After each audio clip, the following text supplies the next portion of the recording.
자, 독서 해설 가겠습니다. 독서 이쪽.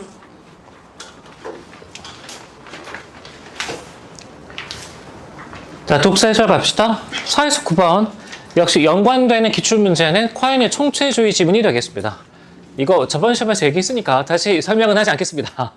알겠죠? 몇 번 더 나올 겁니다. 견해 비교하는 기출 중에서 내가 가장 좋아하는 지문이기 때문에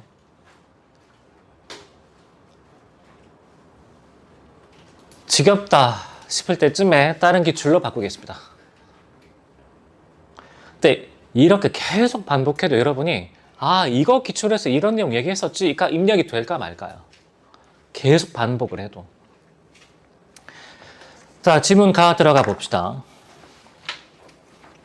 지문가. 자, 누군가가 삼각형의 의미를 물으면 삼각형, 우리는 세 개의 선분으로 둘러싸인 평면 도형이라고 답할 수 있다. 그런데 고유명사의 경우는 어떠한가? 김구라는 고유명사를 통해 기분 좋아졌습니다. 우리 집안 어른이기 때문에. 우리 집안 어른이야. 자, 김구라는 고유명사를 통해 독립운동가 김구를 가리키는 경우와 같이 우리는 어떤 하나의 대상을 다른 대상과 구별하기 위해 끊어주고, 자, 그럼 묻겠습니다. 여기서 화제는 당연히 고유명사겠죠? 근데 고유명사에 대해서 첫 번째 무슨 얘기를 하고 있는 거죠? 문장 읽었으면 범주 설정하고 넘어가 줘야지. 이런 얘기 하고 있구나. 정리하고 넘어가야죠. 다른 대상과의 뭐? 그쵸. 구별에 대해서 얘기를 하고 있는 거지. 맞습니까? 다른 대상과의 구별. 그렇게 하기 위해서 고유명사를 사용한다. 그럼에도 우리는 김구라는 고유명사가 명백히 무엇을 의미하는지 쉽게 답하기 어렵다. 자, 그럼 두 번째는 고유명사의 뭐에 대해서 얘기를 하고 싶은 거지? 고유명사의 의미. 자, 1분 단에서 문제 제기 몇 가지죠? 고유명사에 대해서 두 가지. 근데 가나지문 전체적인 흐름을 쭉 보면 크립키가 비판을 두 번 하죠. 그쵸? 각각 뭐에 대해서 비판했겠어? 얘 하나, 얘 하나. 그러니까 이렇게 비판했다고. 그러니까 이렇게 생각하면 사실 이 지문은 썩 그렇게 정보량이 많지 않습니다. 이해되나? 그냥 이게 끝이야. 근데 만약에 고유명사에 대해서 다음 두 가지가 문제가 된다. 주잖아. 러셀 중학교 된다니까. 그렇게 줘버리면 러셀 중학교 문제가 된다니까. 고3 지문은 그렇지가 않다고. 따라서 한 문장 한 문장 읽을 때마다 이거 얘기했네, 이거 얘기했네 다 생각해줘야 돼. 자, 그러면 이 문단 같이 봅시다. 기술주의 이론엔 세 개의 선분으로 둘러싸인 평면 도형이라는 기술구가 삼각형의 의미가 될 수 있는 이유는 이 기술구가 삼각형만이 만족하는 요소에 대한 기술이라는 점에 주목한다. 기술주의 이론 중 기술주의 의미 이론에서는 고유명사 역시 어떤 고유명사 가리키는 대상만이 유일하게 만족하는 그런 요소를 알면 이를 기술할 수 있게 되고, 끊어주고 대상을 가리키게 될 수 있다. 맞습니까? 따라서 뭐에 대해서 얘기를 하고 있는 거죠? 다른 대상과의 구별. 다른 대상과의 구별. 다음에 이 요소를 기술하는 기술구인 한정 기술구의 내용이 곧 그 고유명사의 뭐? 의미. 그쵸? 일문단에서 문제제기 이렇게 했으니까 딱 붙여서 설명해 줘야지. 딱 붙여서 두 가지 얘기해주고 있죠? 자, 가령 백범일지의 저자와 같은 기술구는 김구만이 유일하게 만족하는 요소를 기술한 한정 기술구로서 이런 한정 기술구의 내용이 김구라는 고유명사의 의미라고 설명하는 것이다. 자, 여기 밑줄 철학자 크립키는 이 같은 설명은 고유명사 의미에 대한 적절한 설명이 될 수 없다고 지적한다.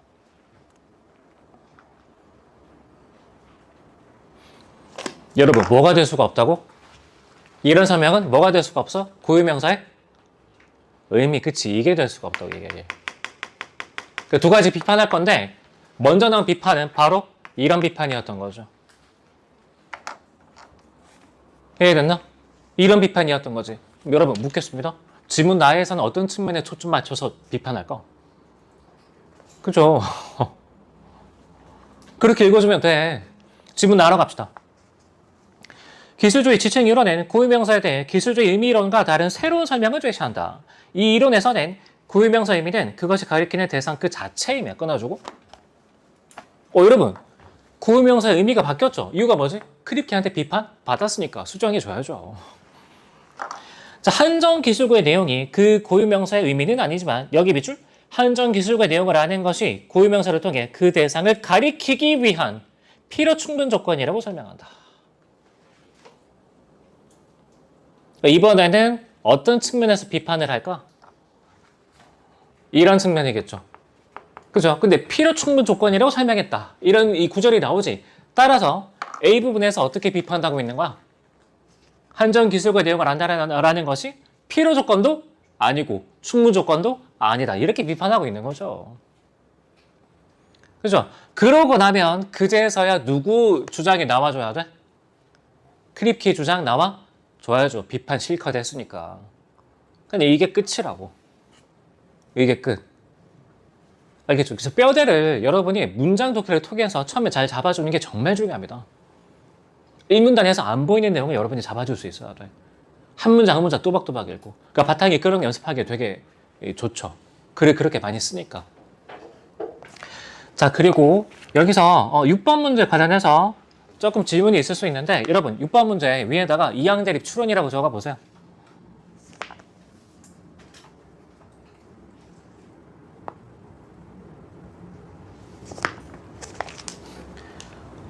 이거 되게 간단한 문제인데 좀 꼬아서 생각을 하더라고. 자, A 갑시다. 크립키는 이 관점 역시 적절하지 않다고 지적하는데 그의 논의를 김구라는 고유명사를 통해 이해해보면 어린 시절부터 김구를 알던 사람은 김구라는 고유명사를 통해 김구를 가리킬 수 있지만 백범일지가 무엇인지는 알지 못할 수도 있다. 여기 밑줄 백범일지가 무엇인지는 알지 못할 수도 있다. 그 결과 필요 조건이 될 수가 없다죠. 여러분 필요 조건이 된다라는 건 백범일지가 무엇인지 아는 상황이 되겠지. 추론해주면 되죠. 반대로. 되죠. 다음에 또한 백범일지의 저자라는 한정기술과의 내용을 아는 사람이 김구라는 고유명사를 통해 김구를 가리키지 못할 수도 있다. 가령 백범일지의 저자가 김구라는 것을 아는 사람이 김구가 아닌 안중근의 이름을 김구라고 잘못 알고 있어서 김구라는 고유명사를 통해 안중근을 가리킬 수도 있는 것이다. 따라서 한정기술과의 내용을 아는 것이 고유명사를 통해 그 대상을 가리키기 위한 충분 조건도 될 수 없다. 그러면 한정기술과 내용을 아는 사람이 김구라는 고유명사를 통해 김구를 가리킨다면 뭐가 되는 거죠? 충분 조건이 되는 거죠. 그렇게 답내보세요. 알겠죠? 자, 다음에 나머지는 크게 문제가 안 될 것 같고 7번 갑시다. 7번. 7번에서는 이게 함정인데 여러분 보기에서 올림픽을 개최한 괄호로 묶어보세요. 올림픽을 개최한. 자, 이문단 갑시다. 가의 이문단 묻겠습니다. 여러분 한정기술구의 개념 정의 뭐죠? 한정기술구. 어떤 대상이 유일하게 만족하는 요소 맞죠? 그죠? 근데 여러분 올림픽 서울에서만 개최됐습니까? 그러니까 바탕에 너 수식어고 똑바로 이해하고 있니? 진짜 잘 물어봅니다. 따라서 올림픽을 개최한이라는 건 어디에 해당이 안 돼? 한정기술구에 해당이 안 되죠. 이해되죠? 그러니까 여기 이 올림픽을 개최했다 가지고는 누구의 이론을 들이대도 대상을 가리킬 수가 없어. 한정기술구가 아니기 때문에. 이해되죠? 그에 비해서 서울의 수도는 어때? 한국의 수도는 어때? 한국의 수도. 이거는 서울에 대한 뭐죠? 한정기술구가 되겠죠. 그렇죠? 이걸 통해선 대상을 가리키는 게 가능해지겠지. 됩니까? 그리고 5번에 혹시 3번 찍고 틀린 사람 있을 수 있는데 현재 3번은 사실은 조금 더 명확하게 다듬어져야 되는 게 좋지 않을까 싶긴 합니다. 문제에 하자가 있는 건 아닌데 고양이가 태어날 때부터 다리가 내신 밑줄. 태어날 때 다리가 넷이 아닐 수도 있잖아. 그죠?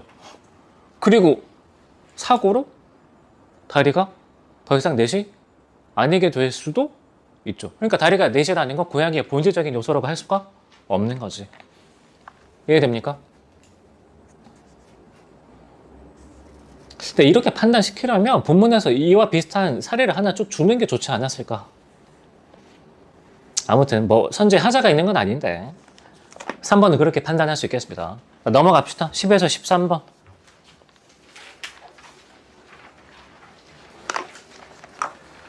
화폐 수요와 그 다음에 LM 곡선 지문인데 여러분 역시 연관 기출은 적지 마세요. 저번 주에 했으니까.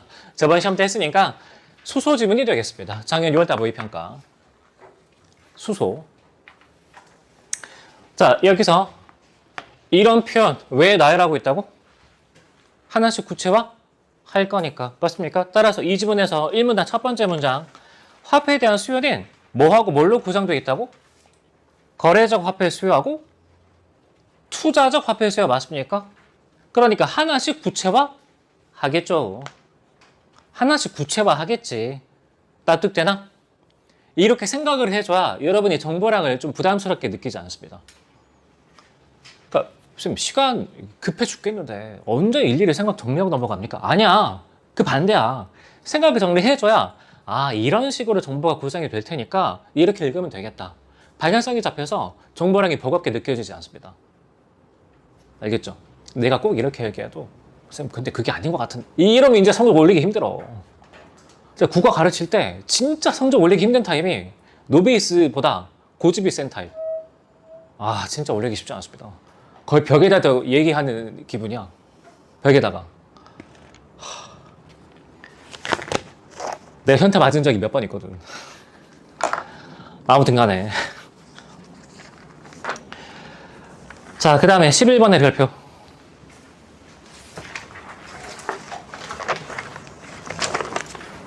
11번 문제 위에 적어보세요. 이항대립 화살표 추론. 이항대립 화살표 추론. 이항대립 화살표 추론.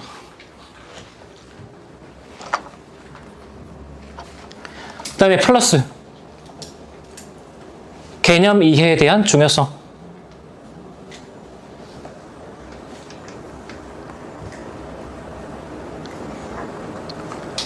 여러분 인간적으로 근데 11번은 1번, 2번 찍고 틀리면 안 돼. 진짜 인간적으로 틀려도 5번 찍고 틀려야 돼. 5번 찍고 틀린 건 조금 정상 참작할 여지가 있습니다. 근데 여러분 아니 1번 찍고 틀린 비율 26% 뭐야 이거 도대체. 3분단 가보세요. 3분단.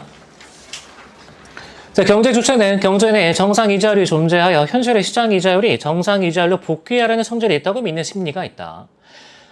일정 수준 이상으로 시장 이자율이 높아져 끊어주고. 여러분 11번에 보기 가봐. 본문에서 높아진 상황을 얘기하고 있죠. 근데 보기에서 무슨 상황이야? 낮아진 상황이죠. 그럼 반대로 가면 되는 거 아니야? 반대로 가면 되는 거 아닙니까? 이항대립 추론 적용해주면 되죠. 아무튼 높아지는 상황에서는 유가증권의 가격이 상당히 낮아지면 경제 주체는 시장 이자율이 곧 낮아지면서 유가증권의 가격이 상승할 것으로 예상하고 끊어주고. 여러분 보기에서는 어떻게 될 거라고 예상하겠어? 하락한다고 예상하겠죠. 따라서 1번, 2번, 3번은 무조건 지워야지. 근데 1, 2번 찍고 전사한 사람은 뭐야 도대체. 아무튼 자, 이에 따라 화폐를 보유하지 않고 유가증권에 투자하는 수요가 증가한다. 그럼 여러분 반대로 보기에서는 화폐를 보유하려고 하겠죠? 이해됐나? 화폐를 보유하려고 하겠지.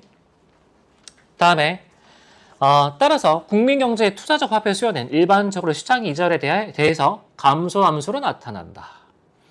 여러분 여기서 이 문단 다시 가보세요. 이 문단의 첫 번째 문장. 투자적 화폐 수요 개념정이 뭐지?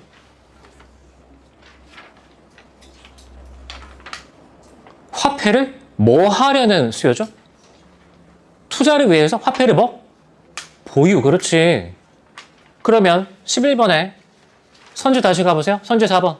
미래의 투자를 위해 화폐를 보유하려고 한대. 그러면 수요가 증가하는 거죠. 이해됐나? 4번 정답. 그러니까 만약에 5번 찍고 틀렸다면 뭘 제대로 확인 안 한 거야? 이 문단의 첫 번째 문장에서 투자적 화폐 수요의 개념적인 제대로 확인 안 하고 넘어가는 거죠. 이해됐죠? 어차피 투자를 위해서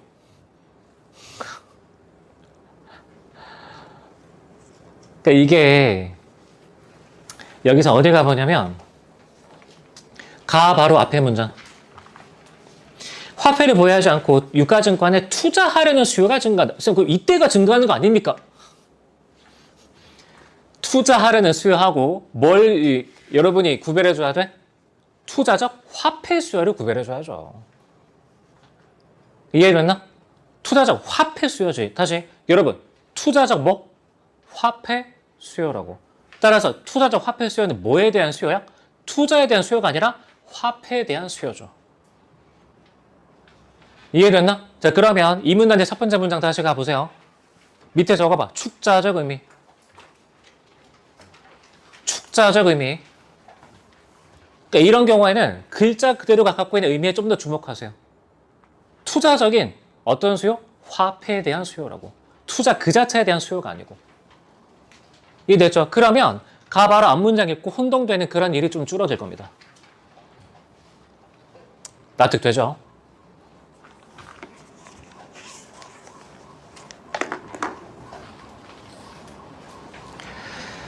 자, 다음에 4문단 갑시다.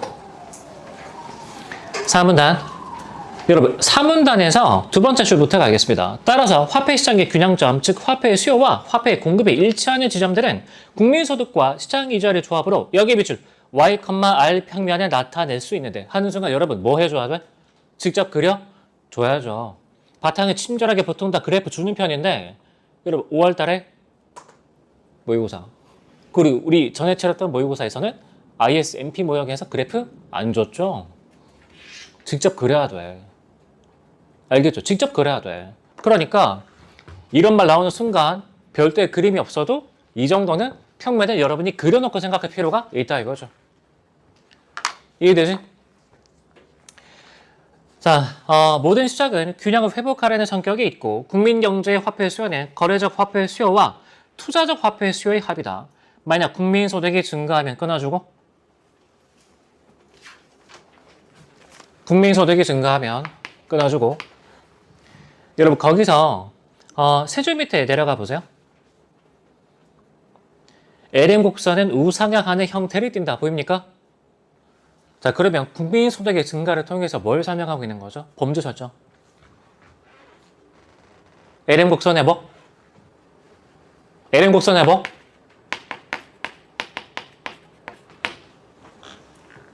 형태에 대해서 얘기를 해주고 있는 거죠.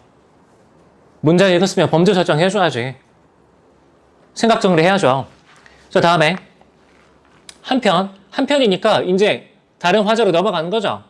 시장 이자율에 대한 투자적 화폐 수요의 탄력성이 크면 시장 이자율이 소폭 상승하더라도 화폐 시장의 균형이 회복되기 위해서는 국민소득이 큰 폭으로 증가해야 한다. 따라서 한 줄 밑에 여기 쭉 밑줄 LM 곡선의 기울기는 완만하다. 그러면 두 번째는 뭐에 대해서 얘기를 해주고 있는 거죠? LM 곡선의 그쵸 기울기에 대해서 얘기를 해주고 있는 거지. 자, 그 다음 달라. 만약 화폐 공급 주체인 중앙은행이 시장의 통화량을 증가시키면 끊어주고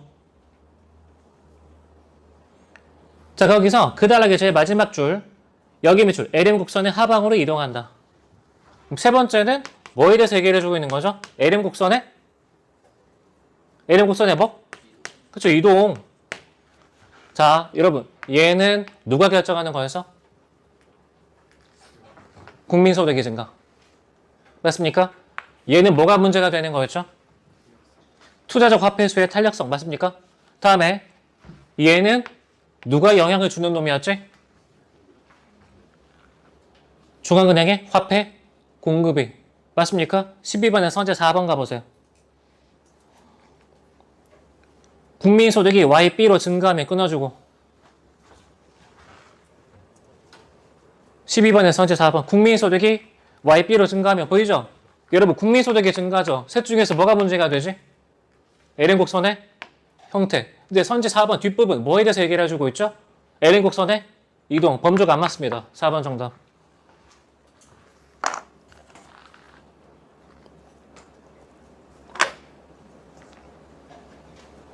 그러니까 인과관계 여러분이 조금 겁을 먹을 수는 있는데 일단 뭐부터 설정해 줘야 돼? 인과관계 나중에 따로 정리하더라도 뭐에 대해서 인과관계를 설명해 주고 있는가? 이거부터 꼭 파악을 해줘야 돼. 만약에 인과관계 그 자체를 묻는다면 보통 지문에선 어떻게 서술이 되느냐? 뼈대 던져줄게. 추가해서 살 붙여. 그쵸? 살 추가해서 완성해. 이런 느낌으로 준다고. 그리고 인과관계 그 자체를 묻는 문제는 이미 11번에서도 주고 있잖아. 됐습니까? 그럼 12번에 선지 4번은 사실은 뭐라고 봐야 돼? 진짜 인과관계를 묻고 있는 거야? 범주 구별을 묻고 있는 거야? 범주 구별을 묻고 있는 문제였던 거죠. 되죠? 자, 남은 부분에 여러분이 쭉 다시 한번 스스로 읽어보기 바랍니다. 자, 다음에 14에서 17번 가겠습니다. 와, 선생님 이 지문 읽고 지렸잖아. 아, 좀 저급한 표현인가? 아, 미안합니다. 감동의 쓰나미가 몰려왔습니다. 이 지문 읽고. 이게 작년 바탕 3회인가 그런데 그때는 몰랐는데 다시 해설 준비하면서 읽어보니까 정말 잘 썼더라고. 그러니까 안 보이는 걸 어떻게 잡아낼 수 있느냐. 여러분 이거 저번 시험에서도 내가 예로 들었던 기출이죠. 자, 문장 구조 봅시다. 미니 돼지는 장기의 크기가 사람의 것과 유사하고 번식력이 높아 단시간에 많은 개체를 생산할 수 있다는 장점이 있어. 이를 이용한 이종이식편을 개발하기 위한 연구가 진행되고 있다. 그러니까 문장 구조는 뭐죠? A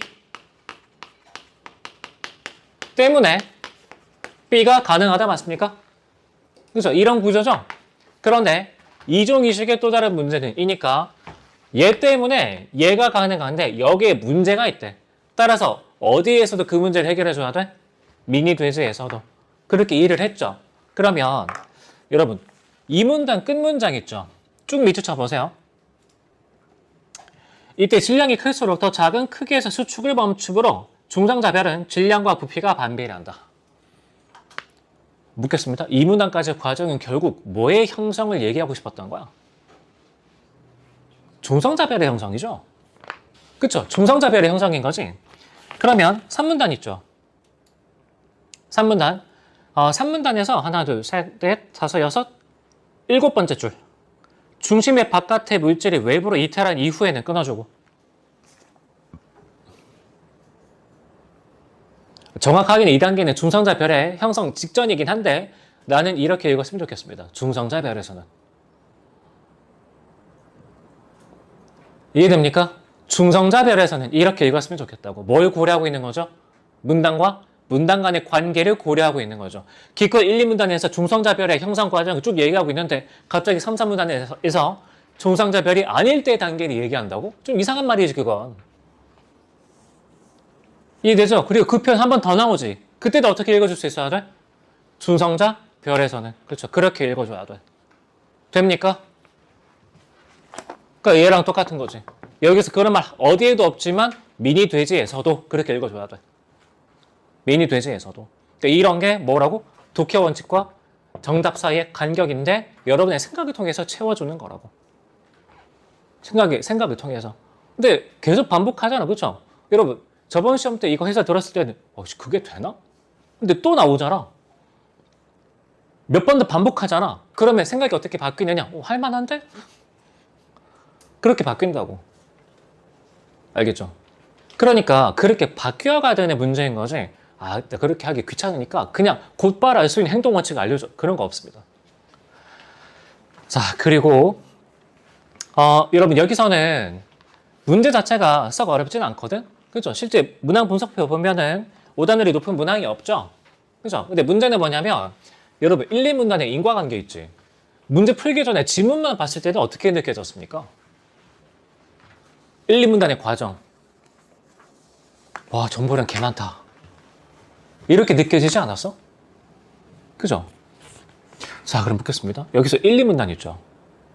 이 과정을 어떻게 뼈대를 잡아서 좀 간략하게 이해를 할 수 있을까? 내가 얘기했지만 메이저 업체에서는 모의고사는 정보량 폭탄 이런 싸구려 문제는 없어. 안 보이는 걸 볼 줄 알아야 돼. 사실 이 문항까지의 과정도 줄기를 잘 잡으면 금방 뚫어낼 수 있거든. 그런 거를 잘 볼 수 있어야 돼.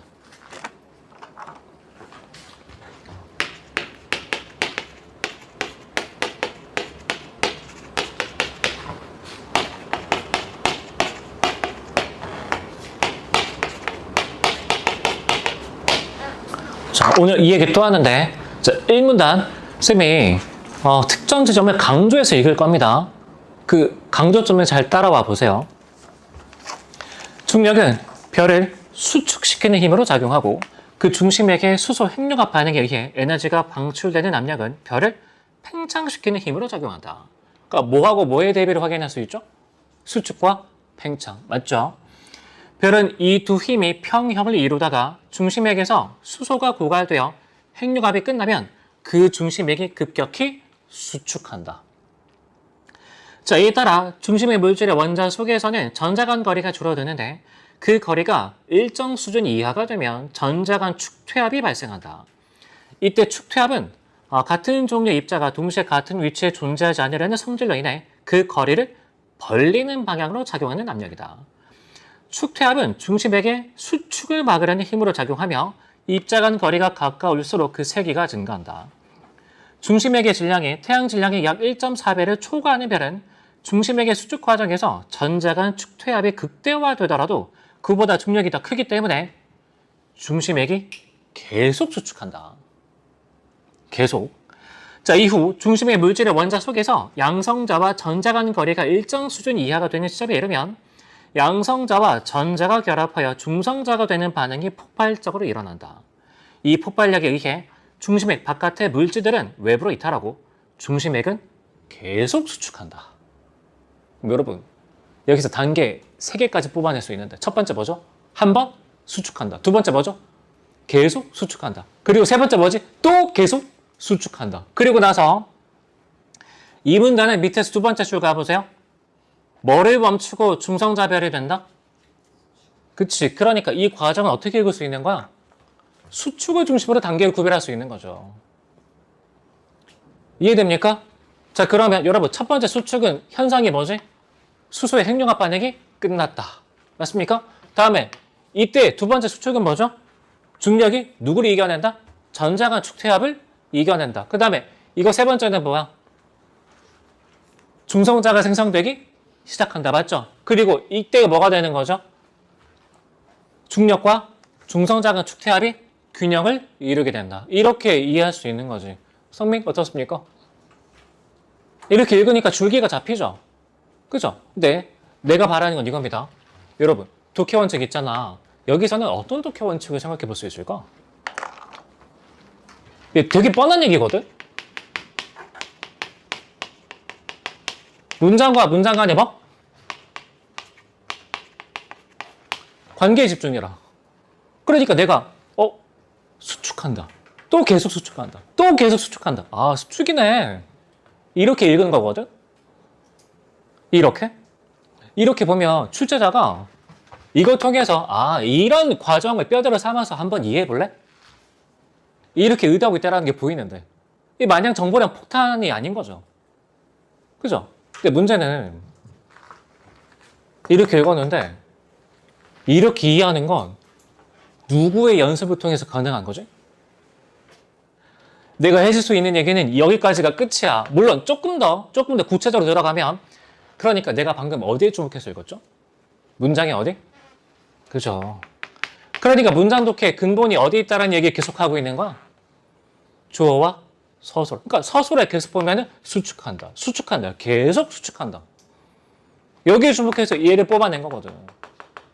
그러니까 여러분 어떤 문장이든 정보량이 많다고 느껴지거나 또는 뼈대가 잡히지 않고 글이 튕긴다. 뭐부터 파악해봐야 돼?